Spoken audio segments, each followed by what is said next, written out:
Boa tarde, meu nome é Jairo Sierra, sou líder do MES, Movimento Entendendo a Saúde. O nosso tema de hoje são os direitos dos pacientes em relação ao Código de Ética Médica. Existem aqui, só para quem facilitar o entendimento, existem alguns textos legais que falam a respeito dos direitos do paciente, dos pacientes. Alguns desses estão no Código de Ética Médica, outros na lei que fala sobre humanização do atendimento dentro do Estado de São Paulo e outras leis esparsas que tratam do mesmo tema. Nós já falamos em outros tópicos anteriores que antigamente o médico era assim como uma autoridade absoluta, incontestável a respeito da vida do paciente.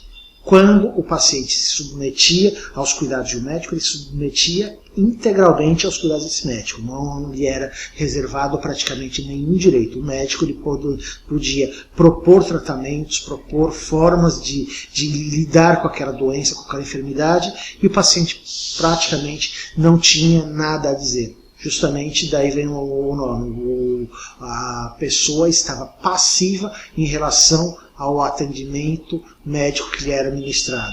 Hoje em dia a coisa mudou um pouco de figura, existe agora um desequilíbrio em relação à forma como o médico e o paciente encaram o próprio tratamento. Hoje em dia o médico já não é mais uma autoridade absoluta, os pacientes têm direito a receber informações de qualidade desse profissional da medicina. Esses pacientes adquiriram muito mais direitos e os médicos tiveram que se adequar, tendo uma responsabilidade muito maior em relação à forma como eles se comunicam com esse paciente. O Código de Ética Médica ele traz vários artigos que tratam desse tema. O primeiro é o artigo 13, que diz que o paciente tem o direito de ser esclarecido sobre as determinantes sociais, ambientais ou profissionais de sua doença. É sabido que nem sempre a doença se dá por um desajuste orgânico do próprio paciente sem que haja nenhuma causa externa. Essas causas externas elas podem ser sociais, elas podem ser ambientais, elas podem ser profissionais. São essas as determinantes. As causas sociais, por exemplo, é o caso de uma comunidade que vive ali sem saneamento básico, com esgoto a céu aberto, sujeitos a enchentes, a inundações, que quando ocorrem trazem um risco sério de agravo à saúde dessa população local, por falta de saneamento básico, por falta de uma política pública de saúde, da saúde coletiva que acaba impactando na saúde individual do paciente. Muitas vezes a determinante é ambiental, como ocorreu há pouco tempo em Mariana, em Minas Gerais, que o rompimento de uma barragem fez com que vários municípios fossem afetados por rejeitos contaminantes daquela barragem, que contaminaram a água, que contaminaram o solo, que contaminaram as pessoas, contaminaram os animais domésticos, animais de criação, e todos esses agravos à saúde, todas essas doenças foram determinadas por uma causa ambiental, por um passivo ambiental de uma empresa que acabou gerando doenças e está gerando e vai continuar gerando doenças por muito mais tempo dentro dessas comunidades que foram afetadas pelos rejeitos da barragem. Também pode ter uma causa profissional. Às vezes a pessoa não sabe que no trabalho dela ela está ali tendo acesso, ela está tendo contato com algum contaminante, ou o posicionamento que ela fica no momento em que está trabalhando não tem ergonomia, ele está ali fazendo um trabalho repetitivo, e isso pode causar danos à saúde.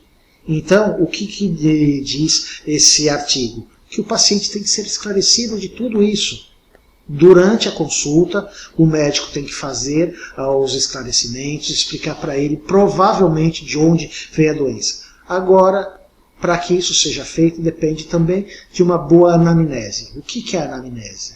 É aquela conversa que o médico tem com o paciente, é uma conversa de cunho clínico. Ali ele começa a perguntar quais são os hábitos desse paciente, o que ele faz, o que aconteceu na vida dele, por que ele acredita que ele tem aquele problema, aquela doença.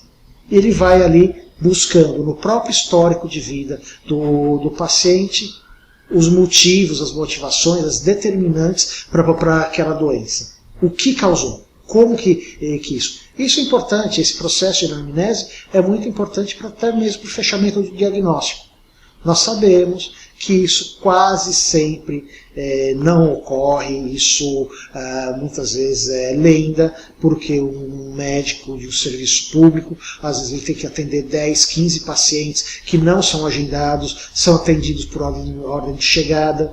Muitas vezes esses pacientes chegam ali no pronto-socorro sem que o caso ali a ser tratado seja de urgência ou emergência, ou seja, tudo concorre para que exista um gargalo gigante no serviço de atendimento ali de urgência e emergência, quando nem todos os pacientes ali seriam eletivos para aquele tipo de atendimento. Então, precisa-se tomar muito cuidado, precisa-se tomar muita atenção com isso. Que nem sempre o paciente que está ali numa fila gigantesca, num local que tem poucos meios para atender, está precisando daquele atendimento. Não sendo um caso de urgência ou emergência, ele pode tentar o atendimento no ambulatório, ele pode tentar num outro local mais específico para aquele problema dele. Existem casos, como eu ouvi falar há um tempo atrás, um médico me contando que o paciente chegou às 3 horas da manhã no hospital, se queixando de uma dor nas costas, na altura dos rins. Daí ele sentou para fazer o atendimento, perguntou para o paciente, tá, quanto tempo faz que você tem essa dor? Ele falou, faz uns 3 anos. Logo, dá para perceber que não tinha nenhum motivo para que aquele paciente estivesse no hospital, no pronto-socorro, às 3 horas da manhã. Ele poderia ser atendido no posto de saúde, ele poderia ser atendido no ambulatório médico de especialidades, ele poderia ter outro tipo de atendimento muito mais proveitoso, inclusive, para ele, do que um atendimento onde os médicos estão ali atarefados, tentando dar conta da demanda de pacientes que aparecem ali espontaneamente. O médico, nesses casos, ele não pode escolher se ele faz o atendimento ou se ele encaminha o atendimento. A responsabilidade dele é, pelo menos, analisar o problema e medicar. E muitas vezes os pacientes não entendem assim, esperam até o último momento, não conseguem entender quais são os equipamentos, quais são os estabelecimentos, quais são os locais de atendimento que ele tem à disposição e como ele pode fazer para acessar cada um deles. E isso gera um transtorno enorme, tanto para o serviço de saúde, para a equipe multidisciplinar de saúde que está atendendo naquele pronto-socorro, gera um problema muitas vezes para o próprio paciente que fica 7, 8, 10 horas no atendimento e nem sempre de uma forma clara, de uma forma objetiva. Existem aqui locais corretos para o atendimento, formas corretas de buscar o atendimento. Nós sabemos, sim, existem muitos casos de falta de oferta, de falta da prestação do serviço em quantidade e qualidade necessária. Muitas vezes esse paciente chega no pronto-socorro porque ele não tem outra alternativa, porque ele não tem outro local para ser atendido, e no pronto-socorro ele sabe que ele vai ali e consegue o atendimento de uma forma ou de outra, ainda que seja dali às 7 ou 8 horas.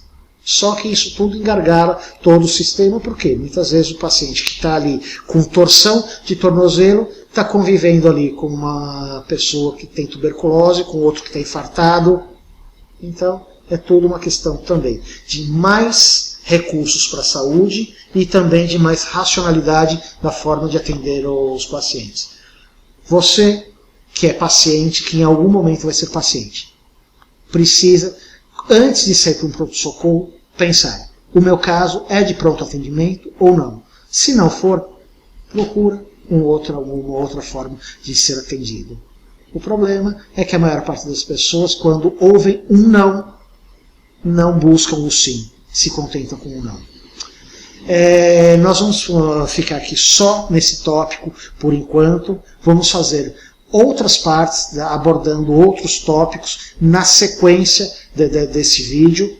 Tem aqui no rodapé do vídeo o nosso e-mail, o meu nome. Vocês, caso tenham alguma dúvida, algum questionamento, vocês podem fazer isso por e-mail, vocês podem clicar no botão e entrar direto em contato via WhatsApp. Fiquem à vontade. Caso vocês precisem, nós teremos um imenso prazer em mostrar para vocês que a saúde no Brasil é possível. Depende só de nós. Obrigado.